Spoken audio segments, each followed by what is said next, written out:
Houston. In our live studio audience today, we have members of Bike Houston.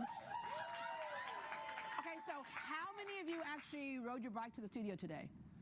Okay, seriously, ma'am, Inga, how do you look that good and you rode your bike to the... Oh, your makeup artist. Our makeup artist, all right. Well, you look really great. I think in all transparency, you probably live across the street, don't you? No. You actually, what, about 5 miles you rode down here? Yes. All right, we're going to talk to Bike Houston a little bit later about their initiative. But we're starting this morning with a very serious topic. We're talking about this because it's happening all around our city, even in areas you would not expect. Houston is #1 when it comes to sex trafficking. We recently caught up with Micah Gamboa, who is the executive director of Elijah Rising. Micah, when we say child sex trafficking, I think a lot of people are still kind of confused as to what that is. In fact, someone the other day said to me, I don't think it's that big of a problem. We would hear on the news if kids were abducted. Yes, you would hear on the news when kids are abducted. But that's what's kind of even more insidious about this is that it sneaks up on the victim and sneaks up on our community. That's right. Yeah, in fact, we work primarily with adults. However, the majority of women that we work with, they say that they were lured, defrauded, or coerced into the sex trade as children. Yeah. And so it's a really prevalent problem. But like as society, we see an adult prostitute, for we think it's voluntary or just walk away, right? That's right.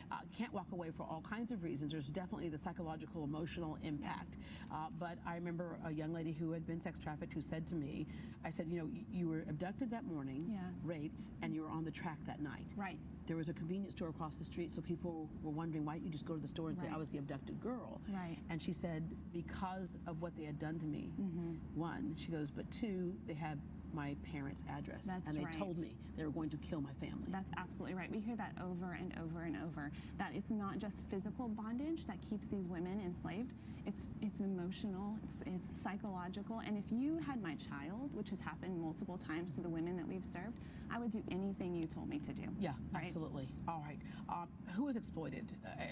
I guess you could almost say everybody who's innocent in this is exploited, but it's adults and children, as we just mentioned. But I think people also seem to think that it's somebody else's child over there. That's right. It doesn't happen in my community. That's right. And something that we found over our last couple of years is there's been a huge uptick in all these different neighborhoods, Memorial, Katy, the Woodlands, Cypress, places that you would not think that your children would be vulnerable to sex traffickers, but because of the advent of technology and social media, even pimps are putting recruiters in high schools. Yeah, they're at the parties. That's they're right. at the, And so we've seen girls from really healthy families be lured into this, where before we hadn't seen that. Yeah, and when something happened, and then what they'll say to them is, you're going to do this again. It's like, I can't. Well, we have pictures. Would you like all your friends to see what was done to you? Yep, they'll rape, they'll do gang rape even, and then that's blackmail pornography, and they will use that. We've even had hotel encounters where we've intervened in a hotel for a woman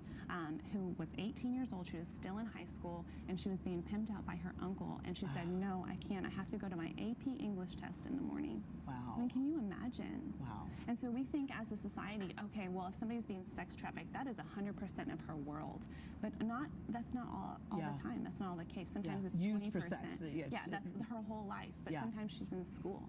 Sometimes she goes to college, right? All right. You have these Elijah Rising van tours, which, again, people in their daily lives might not see what's going on or notice or recognize what's going on. But when you go on these van tours, you're able to point out some things that are right in your face, and other things where you say you passed this every day and had no clue what was going on with those dark windows in this building. That's absolutely right. We do 3 or 4 van tours a week all across the city, and so it is incredibly illuminating, if you will, to say, oh, I go to school right there, and that's right by my church. And you encourage people who might want to help out in this process to go on this tour so you see what's really happening. Absolutely. It'll be an eye-opener. Yeah. You also have an Elijah Rising Museum. Yes, we do. We have one of the only museums in the nation dedicated to awareness of sex trafficking. So in Houston, we've had the privilege to work with law enforcement and brothel owners to shut those places down. And so we've taken those artifacts and recreated spaces so people can walk in and see the underbelly of what sex trafficking really looks like behind the scenes. Because it is so hard for so many girls and men as well, boys as well, to get out.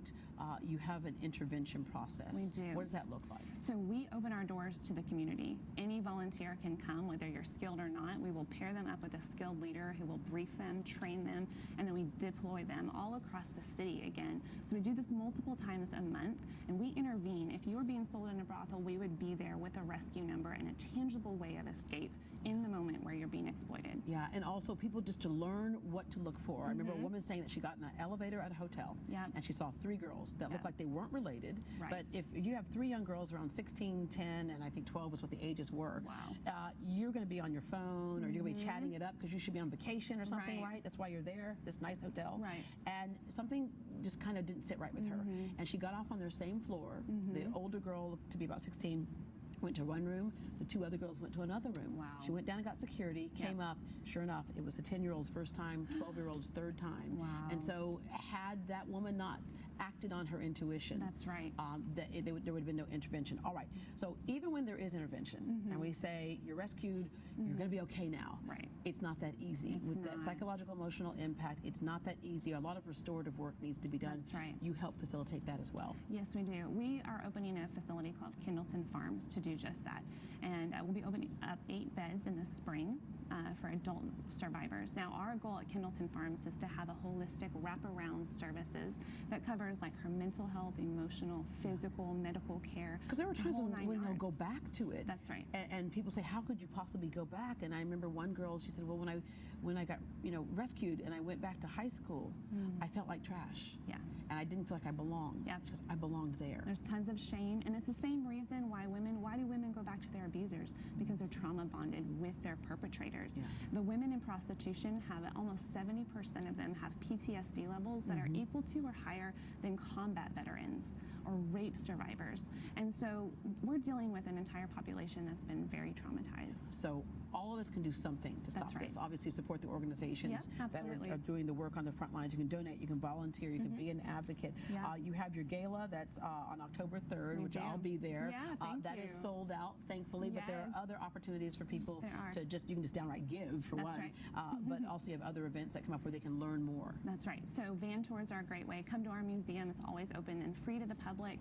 We also have another benefit, a really fun cocktail fundraiser on November 2nd that's open to everybody. They can just go to our website, ElijahRising.org. Okay, and let me just end with, why Elijah Rising? What's the story behind that name? Elijah Rising. So Elijah in the Bible, we are faith-based. He was the first person in the Bible to really confront a system of exploitation. The same exploitation that was happening here was happening then.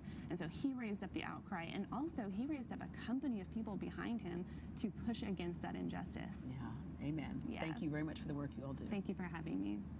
There are many ways to support Elijah Rising. To take a van tour, volunteer on an intervention, or make a donation, log on to ElijahRising.org.